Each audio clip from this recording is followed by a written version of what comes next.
Gracias, Fernando. Gracias, Virginia. Voy a intentar hablar en portuñol, pero por veces voy a hablar portugués. Para no tuviera las palabras.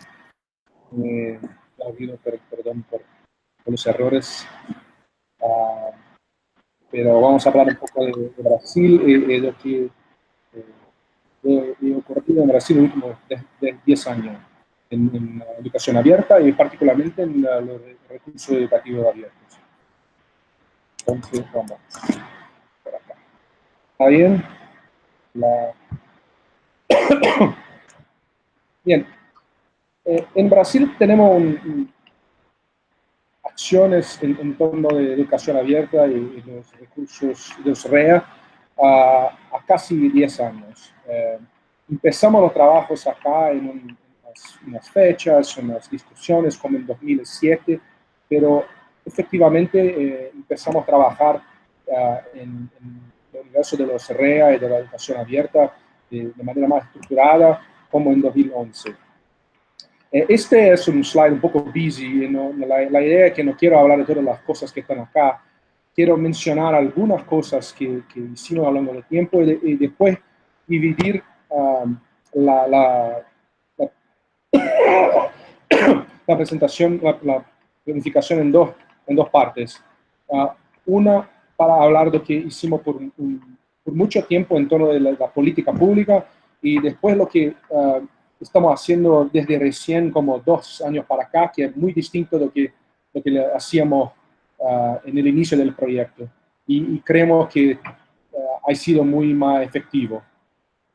Entonces, empezamos en 2011 trabajando en la creación de proyectos de ley, legislación y trabajando con Cámara, Senado, ministros, intentando construir políticas en nivel de Estado, de distrito, de municipio y federal para que tuviésemos un amparo para la creación de los REA y para que todo la plata, todo el investimiento público en recursos educativos se tornase REA.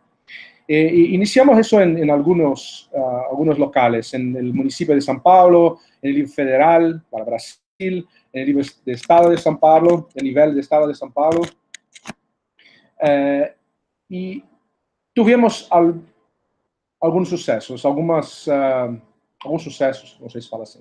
Algunas cosas fueron bien. Un ejemplo de esto es el de la prefectura de São Paulo, de la ciudad de São Paulo, que es un case muy importante para nosotros, que hoy tiene en su site muy claramente la licencia Creative Commons para todos los materiales que están aquí incluidos. Este fue tal vez el único caso de suceso concreto que tuvimos con la construcción de proyectos de ley. En Brasilia, donde me quedo yo, hay una ley también, pero muy poco eficaz. En el estado de San Pablo no conseguimos que el gobierno aceptase y pasase la ley. En el nivel federal estamos desde 2011 con los proyectos y nada fue aprobado. Pero lo que percebemos muy rápido es que con todos los proyectos y todas las iniciativas que tuvimos en estos como 5 años en torno de REA, mismo en el caso del municipio de São Paulo, donde efectivamente hay una ley que dice que todos los recursos educativos que sean comprados por la prefeitura deben ser recursos educativos abiertos, muy poco cambió en términos de prácticas, lo que ocurre en la Secretaría y mismo en la compra de los recursos. Sabemos que no hay nadie que controla el proceso, no hay nada que se cambió en términos de lo que los profesores hacen en la sala de aula. Y entonces percebemos muy rápido, bueno, no tan rápido como deberíamos, pero percebemos que la construcción de política pública, que era una determinación, una orientación internacional, tendría un impacto muy pequeño. ¿Sí? Podríamos tener proyectos de ley, pero no cambiábamos las prácticas. Entonces, esta parte llamábamos de fase 1, top-down, intentando hacer con que cambiásemos las prácticas y la creencia de la persona con la ley. Y conseguimos un poco en San Pablo, pero no conseguimos en otros lugares, locales, y no creemos que fue efectivo. Entonces, como 2 años atrás, iniciamos un proyecto que se llama Iniciativa Educación Aberta. El sitio es educacionaberta.org.br.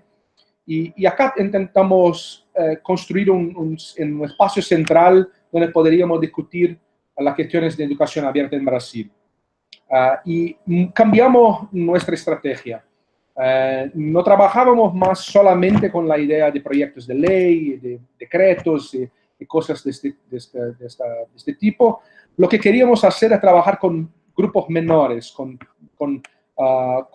instituciones, con ministerios, con espacios dentro de ministerios, con secretarías, con instituciones, con personas que sabíamos que tenían interés en el tema, pero no sabían lo que hacer o no tenían información suficiente, con públicos específicos, algo como un poco más bottom-up, ¿no? Entonces, continuamos trabajando para promover la ley, los proyectos de ley, decretos y portarías y todo más, pero lo que queríamos ahora era trabajar de abajo hacia arriba, para conseguir con que estos pequeños grupos de personas pudiesen obtener ayuda para conseguir trabajar con los recursos abiertos y una educación abierta de forma más efectiva. Entonces, voy a hablar de 2 cases y hago una pausa rápida para Virginia me dice si me entienden, si hablo un portuñol muy macarrónico, si debo hablar portugués. Un feedback, por favor. Por acá, perfecto. No sé los demás, pero se entiende muy bien, ¿eh? Perfecto, no está, pero continuamos. A ver. Entonces, lo que llamamos de fase 2 es lo que empezamos a hacer como 2, 3 años acá en Brasil. Y para nosotros fue un cambio muy grande, porque todas las fundaciones internacionales, los organismos multilaterales, todos nos decían que lo importante era conseguir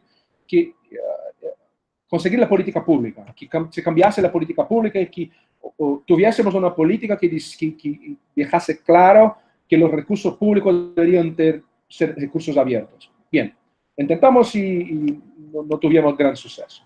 Entonces, en la fase 2 trabajamos con dos grandes grupos. Primero, en la enseñanza superior, con la Universidad Abierta de Brasil. Y para los que no conocen, la Universidad Abierta de Brasil no es una universidad, no es una Universidad de Buenos Aires, es una universidad que es un consorcio, es un grupo de universidades públicas que está presente en casi todas las regiones de Brasil. Estos son los polos municipales, son los espacios presenciales de apoyo para los estudiantes de la universidad, son como 700. Y estas son las instituciones de enseñanza superior que constituyen a la Universidad Abierta de Brasil, que son 127. Entonces, todas las federales, las estaduales, todas las públicas casi hacen parte de la Universidad Abierta de Brasil y juntas crearon este sistema, está como una nueva universidad. A ver, para nosotros esto era estratégico porque la Universidad Abierta de Brasil no era abierta, no había nada que hacía que era abierta. La verdad, todo lo que hacía estaba cerrado, los recursos eran cerrados, los criterios de acceso eran cerrados, todos los contenidos, todo lo que se hacía era cerrado y no pareció en el momento que era un grupo particularmente interesante para trabajar porque claramente había interés en trabajar en el abierto, pero no se sabía cómo ni cómo empezar y bien. Pero encontramos un grupo de personas que tenía interés en trabajar con ese tema.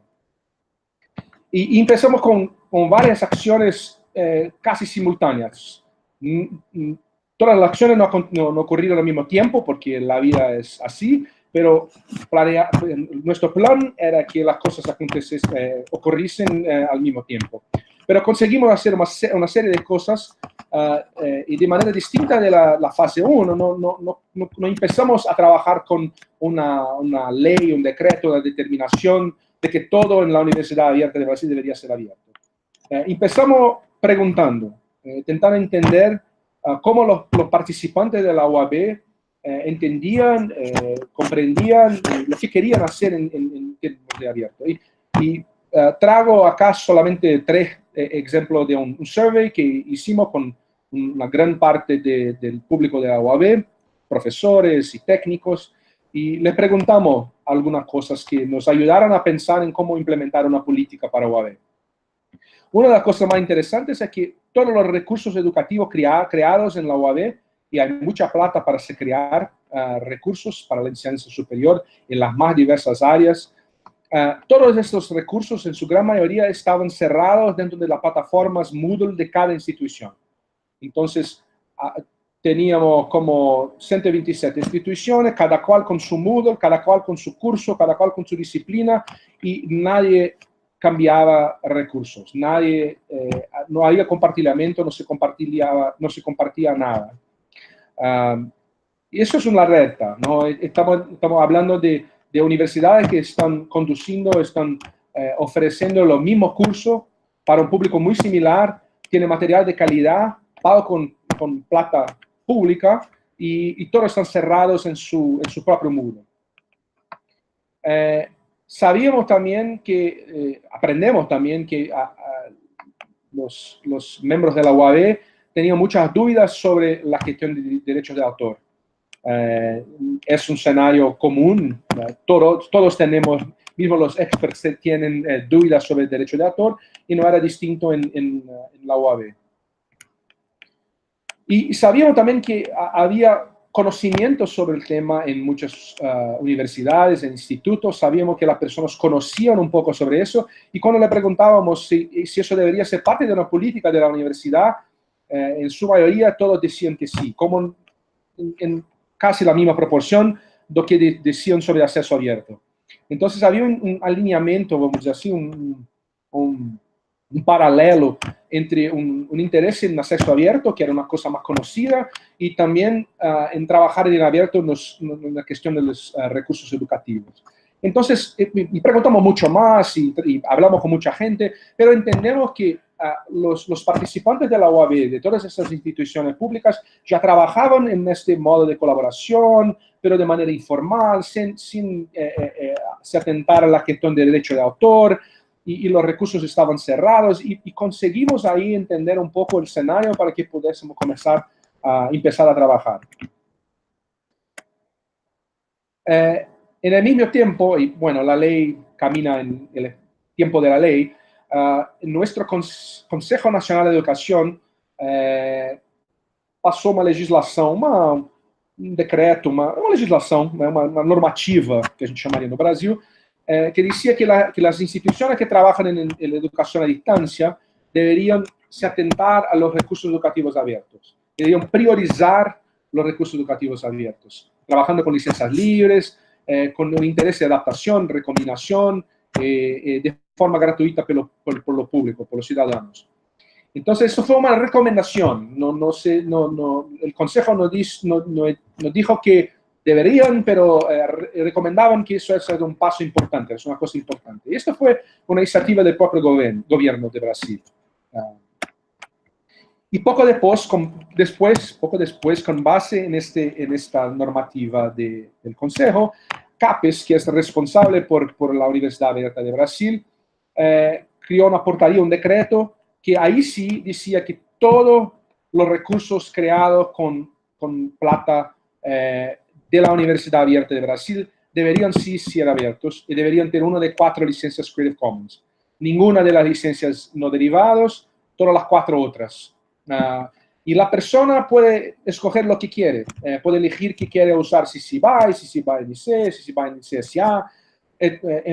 La persona decide, pero cuando firma un compromiso de recibir plata de la Universidad Abierta de Brasil, ya en el mismo momento se compromete y deja claro que los recursos producidos como parte de ese trabajo tienen que ser abiertos.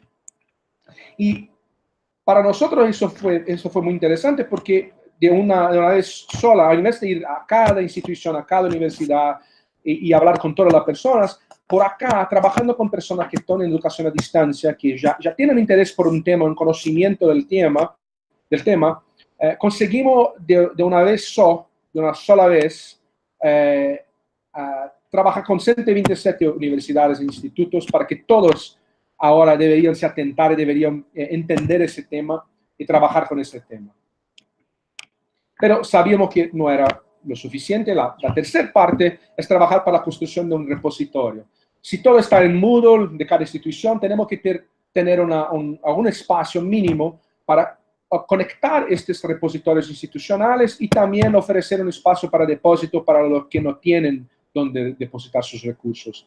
Y nació el EduCapes por iniciativa de CAPES, que es un repositorio principal de las instituciones de enseñanza superior brasileñas.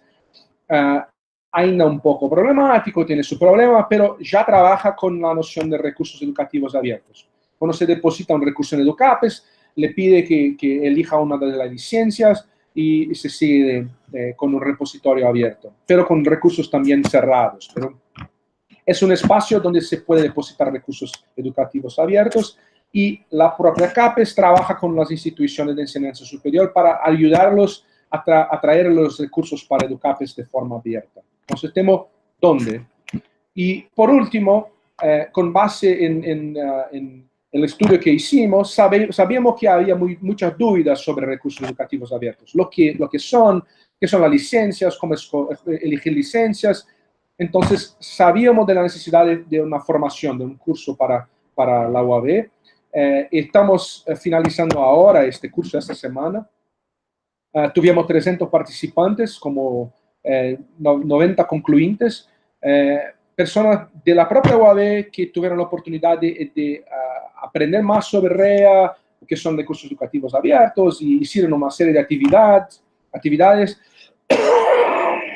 perdón, para comprender mejor lo que son REA y educación abierta. Entonces, hablamos de varias cosas como cultura libre, lo que es remix, cibercultura, educación abierta, lo que son las implicaciones para universidades, la intersección con gobierno, hablamos del contexto de educación abierta y después de cosas más prácticas como lo que son REA, como elegir una licencia, la interoperabilidad de las licencias y polémicas sobre las licencias, como sabemos que todo no es tan simple. Entonces discutimos muchos aspectos de los REA en el curso. Son 3 meses y tendremos un nuevo curso en el próximo semestre.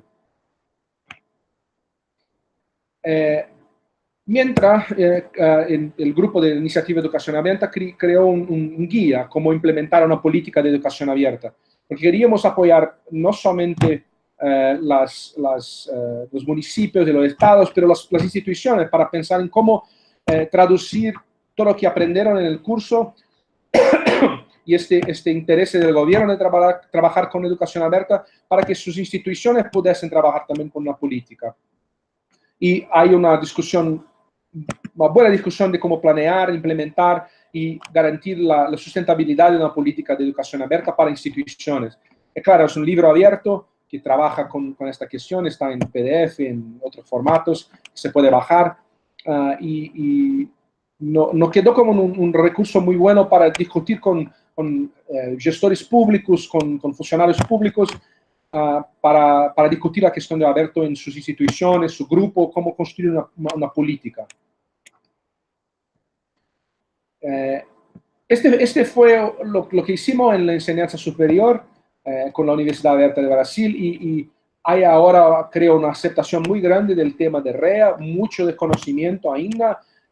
Queremos ahora en el segundo semestre trabajar con instituciones para que individualmente las instituciones puedan avanzar en políticas internas de REA, información interna en escalas menores para que sean más efectivas, pero camina bien la discusión de los REA, de la educación abierta en la enseñanza superior.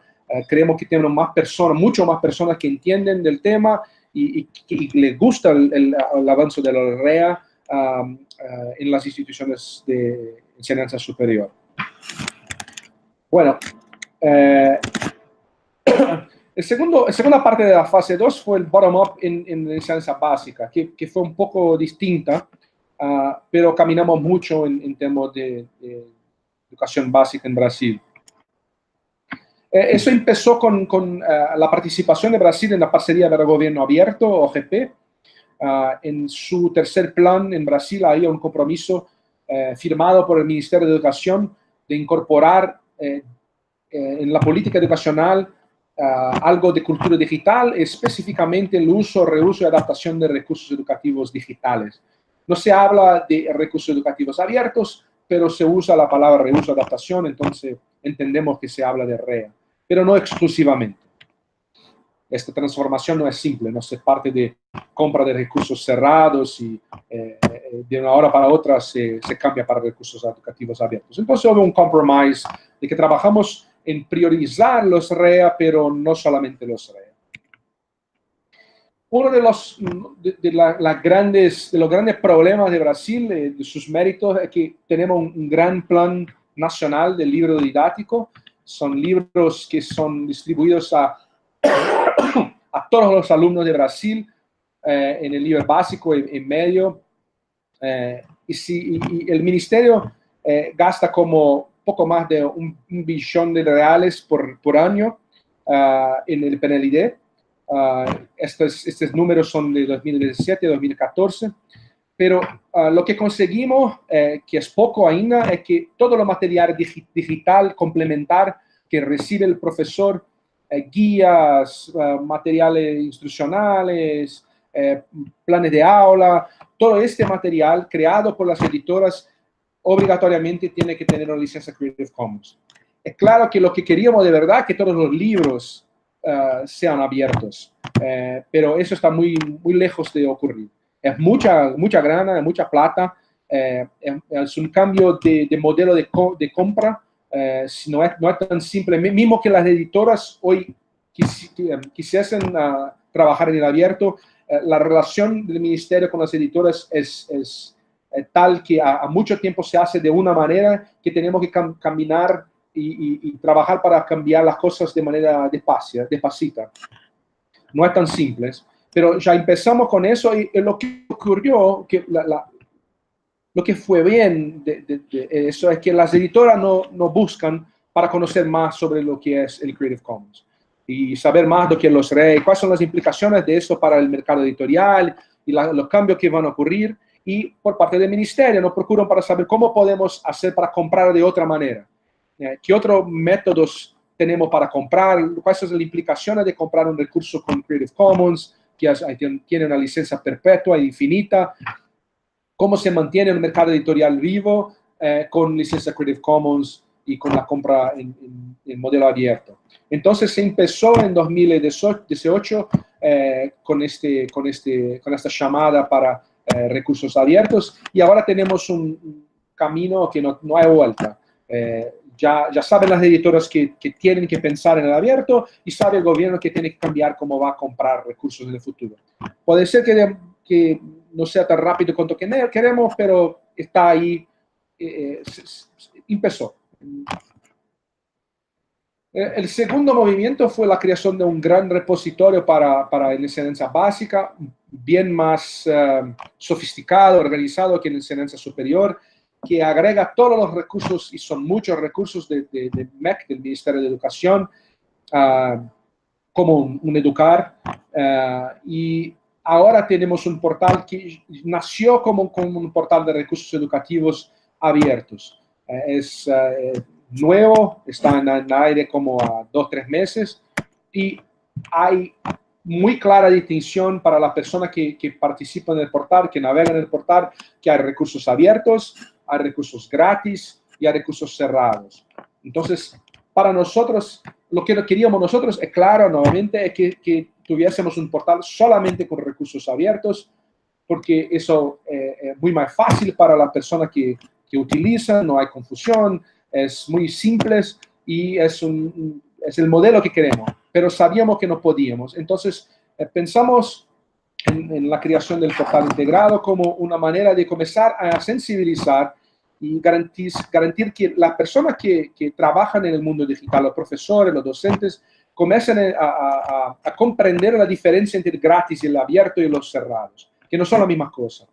Y ahora, a partir de diciembre de este año, los profesores van a poder a subir los recursos educativos que crearon para el portal, y todos los recursos de los profesores obligatoriamente tendrán una licencia Creative Commons, serán abiertos. Entonces, creemos nosotros que en muy poco tiempo tenemos muchísimos recursos abiertos creados por los propios profesores para que otros profesores puedan acceder también.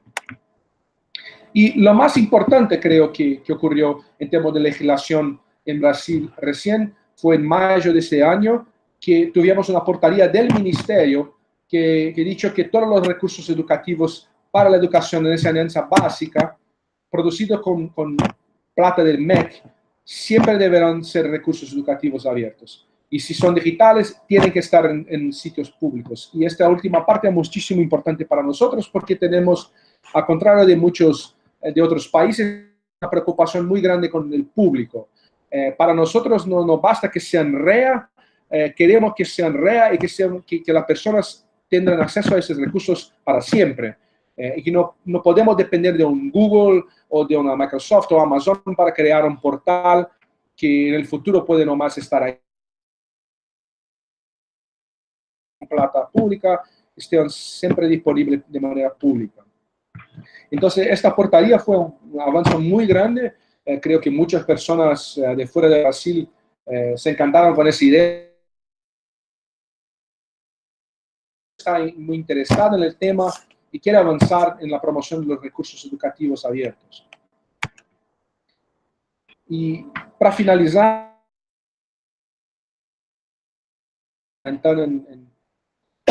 ya estamos caminando. Como mencioné en la enseñanza superior, sabemos que no podemos hacer juntas. Tenemos que hacer legislación, formación, pesquisa para entender el público. Tenemos que hacer todo de manera sistémica. Entonces, como al mismo tiempo nada ocurre como queremos y no conseguimos hacer todo al mismo tiempo, tenemos que intentar hacer al mismo tiempo y bien, las cosas van caminando. Entonces, para el MEC, el Ministerio en la Enseñanza Básica, tenemos un portal, tenemos legislación y ahora vamos a tener un guía hasta el final del año para las personas que trabajan en el MEC, para que sepan trabajar con los REA, para que cuando el MEC pedir a una fundación, a una empresa, a un grupo que crea un recurso educativo abierto y pague por eso, pueda decir exactamente lo que quiere con las licencias, para que las personas que están en el MEC sepan trabajar con los REA. Y será un guía para gestores, no sé si para gestores. Tenemos también el próximo semestre un curso menor, más singelo, un cursinho pequeno para profesores de la educación en enseñanza básica, que estamos construyendo ahora. En el segundo semestre tenemos para las universidades como continuidad del curso ahora para UAB, una formación para lo que llamamos de embajadores. Son personas en universidades, en todas las universidades que queremos ver que son personas que conocen el tema de educación abierta, para que nosotros no tenemos que hablar de eso el tiempo todo. Que las personas en las universidades tengan a alguien a quien pueden preguntar o con quien puedan hablar sobre el tema, para que se puedan crear grupos en cada universidad, en cada institución, para trabajar y avanzar el tema.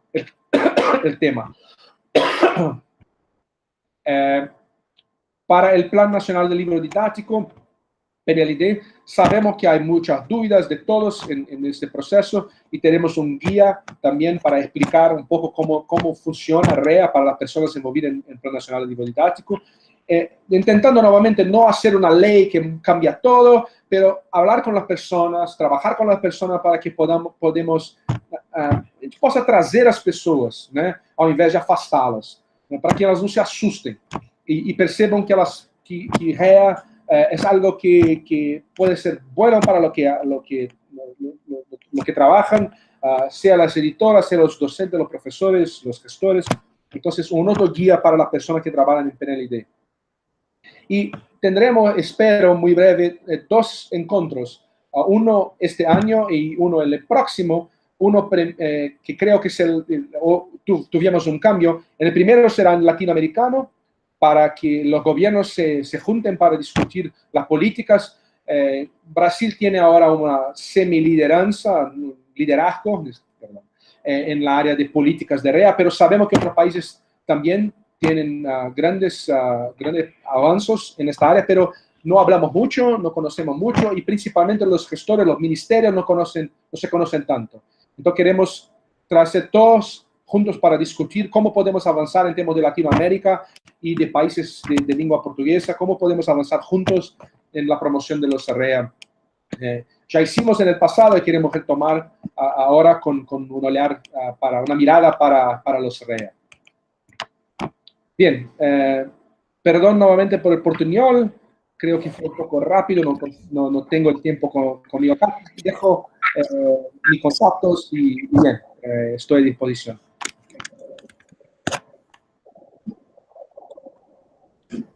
Buenísimo, Tel. Muy interesante la charla. ¿Sí? Sí, la verdad que sumamente positivo, y bueno, todo el recorrido que Tel nos ha comentado en Brasil. Y no sé si, bueno, alguien quiere desde el chat hacer alguna pregunta, si no, podemos empezar con alguna muy breve. Específicamente, bueno, desde mi parte, preguntarte, Tel, vos comentabas todo el proceso que estuvieron haciendo en la educación superior,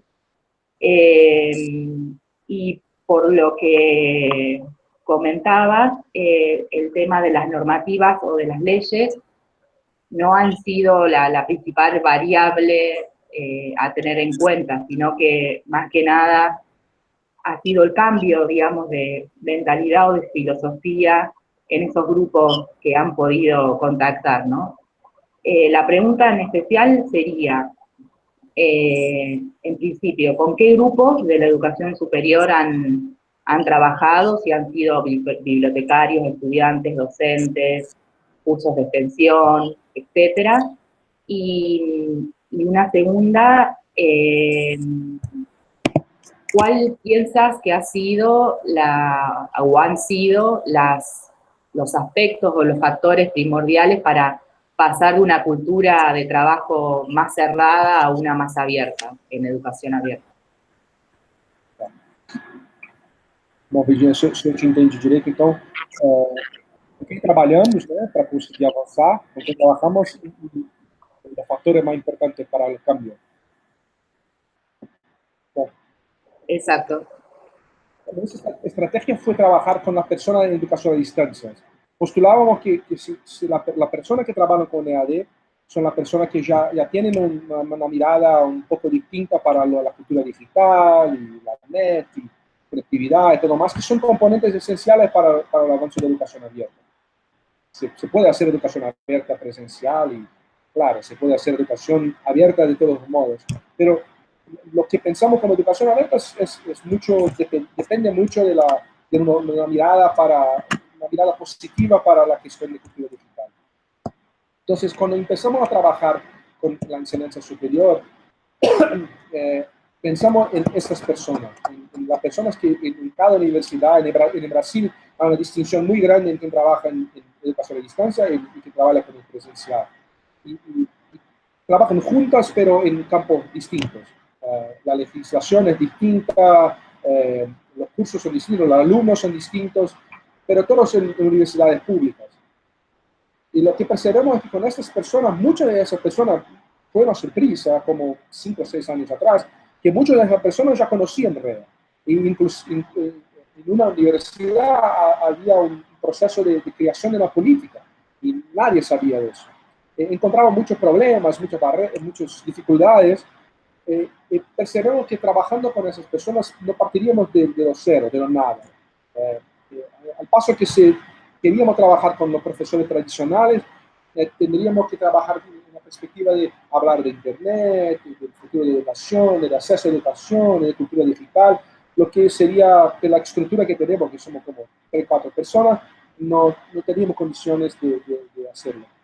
Entonces pensamos que influenciamos los de educación a distancia, y eso sí van a influenciar los otros, sus colegas, sus amigos, en un segundo momento.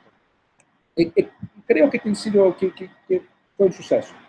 Vamos a descubrir ahora, en la segunda fase, en ese próximo semestre, si las personas que trabajaron con nosotros, que son de la educación a distancia, efectivamente vuelven a sus universidades, a sus instituciones y comienzan a trabajar, a promover educación abierta, a discutir, a crear grupos de discusión, informaciones locales.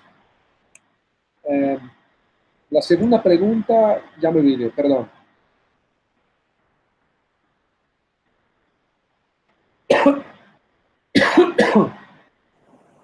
No, bueno, la segunda pregunta era en realidad relacionada a lo mismo, ¿no?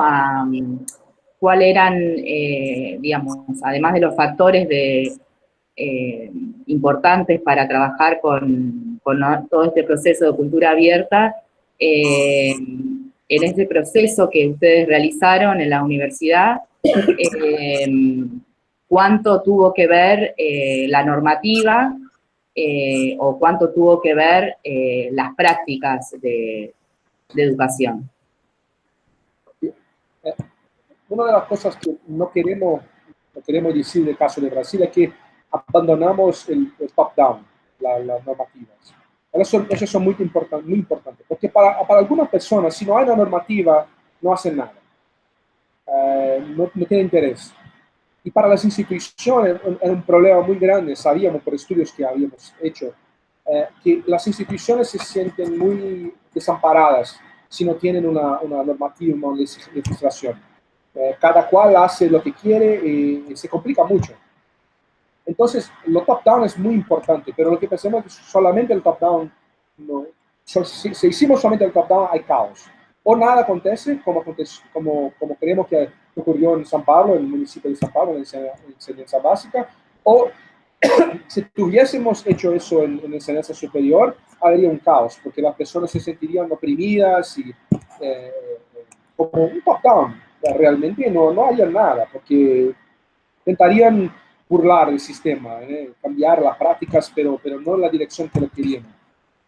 Pero percebemos que el bottom-up es muy importante porque hay un poco de, creo, y me incluyo en este movimiento, un poco de arrogancia, no sé si esa palabra, arrogancia, en el movimiento, porque creemos que sabemos que eso es lo mejor. Pero hay muchas nuances, hay muchas pequeñas cositas que tenemos que entender del contexto de las personas. Y en muchos momentos, trabajando con los profesores, haciendo pesquisas, entrevistas, y focus groups y todo más, percebemos que muchas de las cosas que pensábamos que eran dificultades, la verdad eran cosas pequeñas, chicas, que solamente nosotros no estábamos prestando atención. Por ejemplo, la cuestión de la cláusula no comercial, NIC. El no comercial para nosotros era una cuestión paralela, es una discusión que deberíamos tener en algún momento, pero era esencial, era un punto que surgía el tiempo todo con los docentes y sabíamos que teníamos que tentar este problema. Cosas de este tipo surgieron periódicamente. Percebemos que deberíamos hablar con los docentes para entender los contextos reales para que pudiésemos avanzar en temas de redes. Bien. Tel, te sumo comentarios y preguntas que fueron viendo y haciendo los asistentes. Eudis, de un pana venezolano, cada vez hay mayores recursos educativos con Open Data y filosofía de recursos abiertos disponibles para estudiantes, investigadores y profesores. Felicidades a todos los participantes de este proyecto. Cristina Alejandra López de la Universidad Abierta Interamericana dice: excelente trabajo, a veces cuesta romper algunos esquemas, pero da sus frutos, felicitaciones. Y Martín Tena, desde Guadalajara, México, te preguntar sobre el papel de las editoriales universitarias en el proceso de adopción de los REAs. ¿Ellas lideran el movimiento en las universidades? Eso es pregunta 1. Pregunta 2. ¿O quiénes han sido los líderes del movimiento REA en Brasil? Las escuelas de educación a distancia, esto creo que algo habías comentado. Y última pregunta sería, ¿actualmente los gobiernos están comprometidos con el desarrollo de los recursos educativos abiertos? ¿Están apoyando el movimiento con subsidios o estímulos a publicaciones? ¿En Brasil están implementando estas acciones? La lideranza del movimiento en Brasil ha sido pocas personas, te digo de verdad como 3, 4, 5 personas. Creo que el mismo en Argentina, en Uruguay, en Colombia, y son poquísimas personas. Yo estoy asociado a la universidad, pero trabajo con dos personas que no son sociedades civiles, personas. Y trabajamos mucho, vamos a reuniones, vamos al ministerio, participamos de todo porque nos interesa. Pero es uno de los grandes problemas de América Latina, que creo, y hablamos esto con participación, que financiación real, que para nosotros es un movimiento de base, ¿no? No hay una gran empresa o una gran institución que habla de REA y no tenemos plata, nadie nos financia. Claro. Entonces creo que es un panorama un poco general de América Latina y nos lleva a pensar, que por eso lo queremos hacer ese encuentro latinoamericano, a pensar en otra forma de trabajar este tema, ¿no? Que es muy más pautado por la ética, por la práctica y muy menos por reducción de costos. No estamos alineados con lo que ocurre en tema de REA con el resto del planeta, creo. Es muy particular de América Latina y tenemos que hablar un poco más sobre eso. Creo que lo que descubrimos en tema de liderazgo en Brasil es esto, que las personas que quieren trabajar con REA son las personas que tienen esa mirada de trabajo ético, colaborativo, progresista de educación. Y encontramos en el gobierno, si procuramos bien, encontramos personas que no en el nivel más alto, pero en el nivel medio de gobierno, que tienen la misma ética y quieren avanzar el tema. Entonces tenemos apoyo. Te sumo una pregunta también creo que en este mismo sentido. ¿Cuál crees que fue por ahí los argumentos o las acciones que más impactaron en el gobierno, primero para poder llegar con las distintas estrategias que utilizaron a que avance la educación abierta, tanto a nivel de educación básica y a nivel universitaria? Y segundo punto, en el ámbito científico, ¿no? Digo, con CAPES, me parece como un logro como muy importante que CAPES mismo lo tome. No sé si les asignan puntajes también por esto a los mismos investigadores o docentes universitarios al momento de evaluarlos, si tienen algún tipo de incentivo a nivel de puntaje en ese aspecto. Lo principal argumento, creo, principalmente en ambos los cases que hablé, es la defensa del público debe ser abierto. Esto mismo para los neoliberales, para las personas de la industria, no se puede argumentar. Es muy difícil argumentar que lo que se paga con plata pública debe ser público. Es necesario trabajar con los esquemas que existen. No podemos pensar que trabajamos en una forma onírica de que todos van a aceptar la noción de REA, pero partir de esta noción de que lo público es público es el mejor argumento. Y bueno, después tenemos ramificaciones. Creo que en Brasil, ya descubrimos eso, que en Brasil el avance de acceso abierto de REA son cosas paralelas. Estamos empezando solamente ahora a trabajar juntos, porque acceso abierto ha avanzado mucho en América Latina, en Brasil, pero REA es un tema absolutamente nuevo, mismo para mucha gente en acceso abierto. Para mucha gente en acceso abierto al conocimiento científico es muy simple, hace sentido, no tenemos que pensar, pero los recursos educativos abiertos son otra cosa y no es tan fácil la traducción de una cosa para otra. Entonces estamos trabajando para pensar en políticas que puedan trabajar con las dos cosas o más. Software libre, con datos abiertos, acceso abierto a conocimiento científico, recursos abiertos. Buscar los puntos de interconexión para que no tengamos también en el futuro una política de acá, otra política de acá y nada hablando con nadie. Entonces es un principio. Es un poco difícil de pensar que eso puede ocurrir, pero la verdad es que caminan en paralelo. Y te sumo en este sentido, no estoy viendo si hay preguntas o comentarios en el chat, perdona a todos, pero aprovechemos ahí a Tel si hay alguna pregunta o comentario más. En este sentido, Brasil inclusive, digo, con el ministro, ¿cómo se llamaba? Que era músico en la época de Lula. Sí, inclusive me acuerdo como una vieja discusión que él en la misma página habían logrado poner la licencia Creative Commons, estaba todo licenciado y con el cambio que había habido después de ministro se sacó esa licencia Creative Commons. Digo, ¿cómo crees? Digo, en la región está habiendo algunos casos ya hace varios años respecto a el movimiento de acceso abierto, tal vez, de llegar a alguna legislación, de llegar a algún de obligatoriedad o de sugerencia, en el caso por ahí de Perú, Argentina, México. Brasil siempre estuvo ahí. Elvio Kuramoto, me acuerdo que estaba, digamos, impulsando la ley, se llegaron a varios proyectos, pero nunca se terminó como de aprobar. En este sentido, digo, ¿cómo ves, digo, que va evolucionando, ya que son pocos en la región, la educación abierta en la región? ¿Cómo la ves? Y ¿qué cosas podés llegar a destacar de algunos países de la región como hoja de ruta a seguir, ¿no? A incentivarnos y a sumarnos cada uno desde nuestras instituciones en las que estamos participando, ya sea a nivel universitario formal, como en el caso de Vir y mío, o de algunos proyectos colaborativos abiertos en línea que estamos participando, como por ejemplo este de Aprender 3C, que intentamos juntar a profesionales de la información, bibliotecarios de toda la región, y esta serie de webinar, digo, también es un ejemplo como de esto. Bom, Gilberto Gil, outros momentos, né? Foi um momento muito bonito em Brasil, que estava inclusive discutindo a reforma de direito de autor em Brasil. Se foi, esse tempo passou.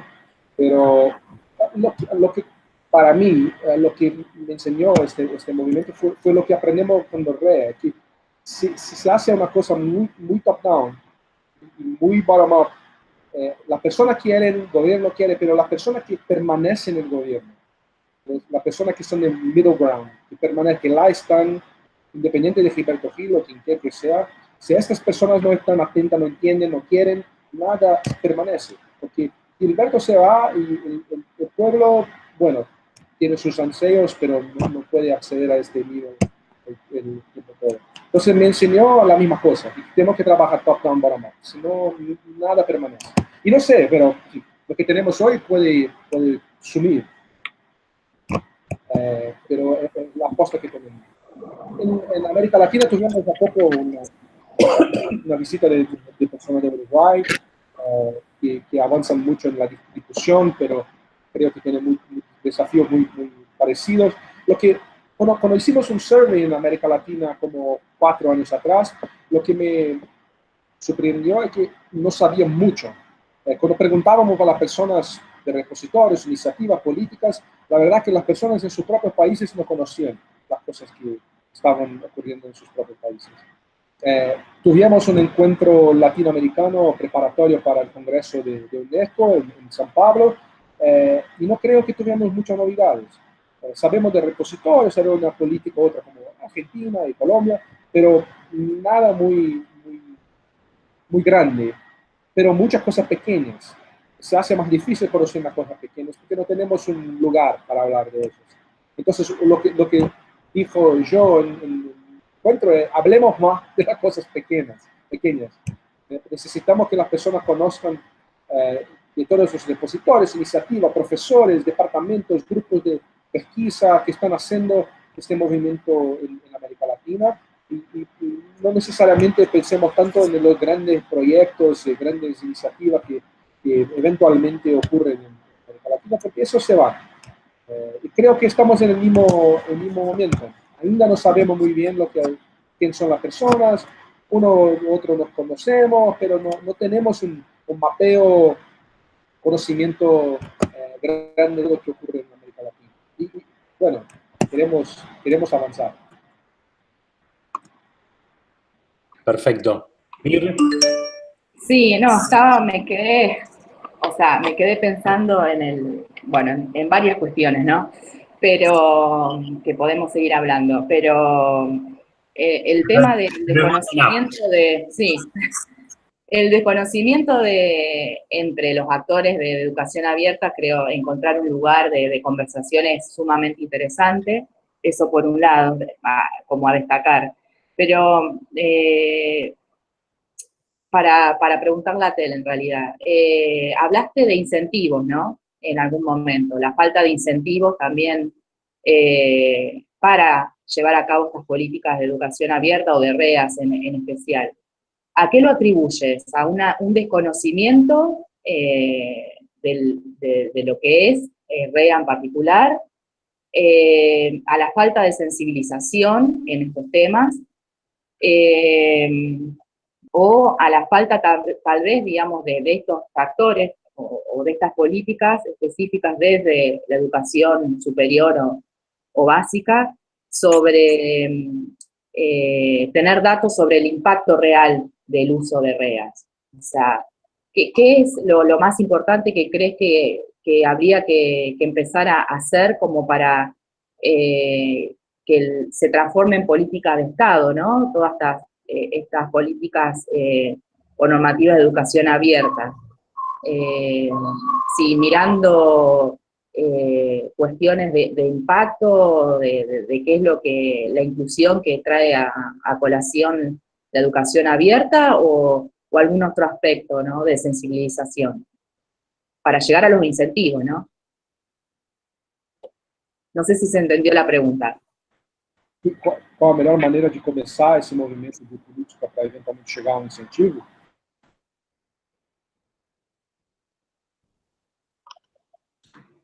¿Perdón? Não, eu acho que, mas se você quiser repetir só a pergunta final, ajuda.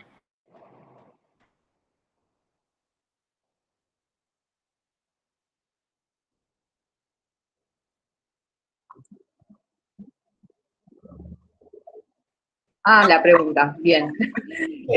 Ahí entendí. No, justo se había entrecortado y no llegaba a comprender. No, la pregunta te la hago mucho más breve. Si crees que está relacionado a la falta de incentivos en educación abierta, si es la falta de información, la falta de datos sobre el impacto de educación abierta o el desconocimiento. Eu acho que, me parece que temos incentivo real para los docentes para que trabajen con el abierto. La promoción de profesores en la Federal de Paraná, uno gana más cuentos si trabaja en la abierta. Pero no creo que cambie muchas cosas también. Es más una ley que nada acontece, né? As pessoas leem e passa desapercebido. Eu acho que, nesse momento, me parece que o maior incentivo é a lei. Tem que fazer. Tem que fazer e eu vou lhe ajudar. Né? As duas coisas juntas. Você tem que fazer porque é uma política de Estado, mas eu vou te ajudar a fazer isso junto. Eu acho que esse é o que funciona. E aí, eu acho, me parece que la política de incentivo viene después. Cuando las personas ya conocen, bueno, hay un incentivo para que trabaje en abierto. Pero si digo, puede trabajar en abierto y ganará 50% de puntos en su promoción. Bueno, no sé trabajar en abierto, no sé lo que era abierto, no voy a hacer nada. Entonces, creo que este otro modelo es un poco más eficaz. te digo que tiene que hacer porque, bien, así que somos públicos, es así que funciona, pero voy a te dar apoyo.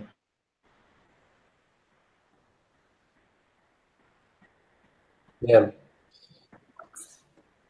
Y te sumo una pregunta más. Tel, a nivel internacional y a nivel UNESCO, digo, ¿cómo ves la evaluación o la perspectiva que está proponiendo UNESCO? Si está en sintonía con lo que estamos haciendo en la región o hay mucha distancia entre la propuesta de UNESCO o el camino hacia el que señala y hacia el que estamos yendo. No sé si me explico. Sí, yo acho que sí, creo que sí, porque, bueno, estamos en el momento de la construcción de esta recomendación, del texto de la recomendación UNESCO para los REA. Si todo queda bien, en noviembre del próximo año será presentada para la Asamblea General de UNESCO. Y el texto ha sido construido con personas de todos los países, de América Latina, de India, de diversos países. Y creo que tenemos una mirada muy clara de que los recursos educativos abiertos tienen este componente ético de acceso, de cambio de educación. El texto refleja esta mirada. Creo que hay una necesidad muy grande de nuevas cátedras y proyectos envolviendo países de América Latina. Estamos trabajando con Uruguay para que puedan avanzar un poco en esto. Tenemos una cátedra en México, pero hay una representación chica de América Latina. Sí, porque también no tenemos plata para ir al Congreso y cosas de este tipo, pero no nos escuchan mucho. Entonces, por eso hago cuestión de ir a todo lo que puedo en la escala internacional, porque muchas de las veces soy yo y quizás más una persona de América Latina que están allá para hablar de lo que pensamos. Entonces, necesitamos hablar más alto. Me sumo a eso, ¿no? De hablar más alto. A ver qué posibilidades trae tratar de incluir este debate dentro de los compromisos de OGP. Então, eu não estou tão envolvido no OGP no dia a dia. Estamos falando do OGP, né? Para nós, os recursos abertos entraram na pauta do OGP e isso fortaleceu nossa discussão. Não tenho tanta entrada no dia a dia das discussões do OGP. Duvido, infelizmente para nós, que a pauta vai se manter. Eu acho a OGP tênue, as coisas fluem, né? As demandas mudam um bocado na OGP. Eu acho que conseguir pautar, conseguir colocar em pauta os recursos na OGP foi muito importante. Confesso que no começo eu pensava que por estar en OGP, no daría nada. Pero la verdad, nuestro ministerio se comprometió mucho a hacer la promoción de REA por cuenta de su participación y su compromiso en OGP. Fue un cambio muy claro. Y si no tuviésemos OGP, creo que tendríamos avanzado muy poco. Perfecto. ¿Qué te iba a decir, Tel? Primero, comentario así también de Martín, de Guadalajara, México. Excelente presentación, gracias por resumir y compartir las experiencias desde Brasil. Mucho que aprender de esta experiencia. Y te sumo una última, tal vez última mía, no sé Virginia, pero digamos, último comentario y tal vez pidiendo una recomendación. Con esta serie de webinar, hoy empezamos puntualmente a hacer un estado de situación de cada país, ¿no? Pidiéndote a vos Brasil, después tendrá lugar la oportunidad Paraguay, México, Ecuador, etcétera. Y después queremos empezar, o sea, la propuesta es empezar a generar algunas mesas debates, unos webinar debates sobre el plan 2017 de educación abierta. No me sale el nombre de la ciudad. Exacto. Entonces, y todo esto, la intención es que sea la previa para un trabajo que el 29 de septiembre se realice, se produce acá en Buenos Aires, la OpenCom, estamos en plena organización de la OpenCom Latam, y la intención o el producto es, con todo esto, ese día trabajar algún kit de educación abierta para que cada uno de los participantes que estén ahí y que quede abierto para todos para poder utilizar, incentivar y estimular la educación abierta en nuestras instituciones. ¿Algún comentario o recomendación en este sentido? ¿Algún documento que nos quisieras recomendar como para poder reutilizar esto? No sé, sí. Sim, claro, sem dúvida. Bom, para eu recomendo o Aberta. Sí. Nuestra tentativa con este Aberta es colocar todo en un lugar solo, todo lo que tenemos está ahí. Yo cuando veo las publicaciones internacionales, me gustan las publicaciones de Orteco, creo que tienen una mirada un poco más apropiada para lo que hacemos nosotros. No me inspiro mucho en las publicaciones de países más ricos porque las distintas. Creo que lo que aprendemos con este curso para CAPES es que es muy importante no hablar solamente de licencias. Creo que estamos ainda en un cambio de hablar mucho de licencias de Creative Commons específicamente como una cosa esencial. La verdad que Creative Commons no es esencial para el REA, es importante, pero no es esencial. Cuando hablamos solamente de licencias para personas, creo que entienden que lo básico es muy difícil de entender la práctica, las licencias de lo que hacer, pero es un recorte muy chico de lo que la verdad queremos con la educación abierta. Entonces, si yo tuviese que crear un kit, de verdad, veo como el curso que creamos, y podemos abrir todo el contenido abierto también. Lo que creamos es esa discusión de por qué, de dónde, de cómo cabe, y en algún momento hablamos de licencias, porque en la verdad, si la interoperabilidad de licencias no fue perfecta y colocaste el CC BY NC, no el CC BY NC, well, you know, the world moves on, everything is fine. Todo está bien. Es poco. Y entonces yo pensaría que la discusión de educación abierta tiene que, no tenemos que necesariamente hablar siempre de las licencias, de los REA, tenemos que presentar un mundo, una nueva idea para la persona, o donde hay espacio para los REA y los REA contribuyen de manera especial para el avance de la educación abierta. Sí, creo que ahí culminando también alguna otra inquietud. Creo que justamente tal vez, no sé cuál es tu impresión, Tel, hacer tanto foco en el tema de licencia está relacionado a concebir que la educación abierta solamente trata de REAs. Y creo que por ahí justamente el movimiento de educación abierta es mucho más amplio que hablar de recursos educativos abiertos, ¿no? ¿Qué impresión tienes al respecto? Sí, sin duda. Bueno, para empezar, sabemos que la educación abierta es muy más antigua que la Internet. Pero cambió de significado a lo largo del tiempo. Creo que el gran movimiento de educación abierta es cómo podemos garantizar que las personas tengan acceso a educación cuando y como quieran. Y no hay duda que el acceso a Internet y toda la cultura digital es grande parte de este potencial, pero no es lo que garantiza acceso a educación. Para muchas personas, no tener acceso no debe ser una barrera, no debe ser un problema para acceder a la educación.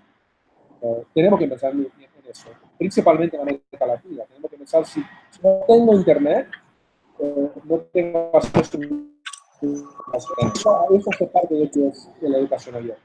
Para mí, continúo pensando que la educación abierta es redundancia.